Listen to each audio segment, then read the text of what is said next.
Cyber నేరగాళ్లు రోజు రోజుకు పెట్టరేగిపోతున్నారు. ఈజీ మనీకి అలవాటు పడిన కేటుగాళ్లు టెక్నాలజీని వాడుకొని ఎంతటి వారినైనా ఇట్టే మోసం చేస్తున్నారు. పెద్ద అధికారుల నుంచి సాఫ్ట్వేర్ ఇంజనీర్ల వరకు సైబర్ కేటుగాళ్ల వలలోనే చిక్కుకుంటున్నారు.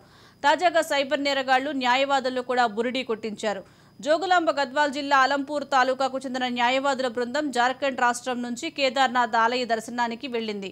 జార్ఖండ్లోని పట్టానగరం నుంచి ఆలయానికి హెలికాప్టర్లో ప్రయాణించేందుకు ఆన్లైన్ ద్వారా టికెట్ బుక్ చేసుకున్నారు. కానీ తీరా హెలిప్యాడ్ వద్దకు వెళ్లేసరికి అక్కడ అధికారులు అవి నకిలీవని వారిని అనుమతించలేదు. దీంతో వారు కంగు తిన్నారు.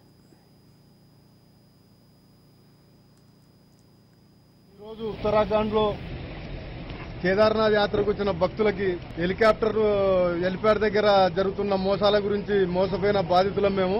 ఆన్లైన్ లో హెలికాప్టర్ కి బుకింగ్ కొరకు ఒక్కొక్కరు 5,500 నుంచి 8,500 రూపాయల వరకు ఆన్లైన్ లో చెల్లించడం జరిగింది. వాళ్ళ వెబ్సైట్లు ఫేక్ వెబ్సైట్లు అన్ని ఇప్పుడు ఇక్కడ వచ్చిన తర్వాత ఏవియేషన్ వాళ్ళు మాకు లోపలికి అలో చేయడం లేదు.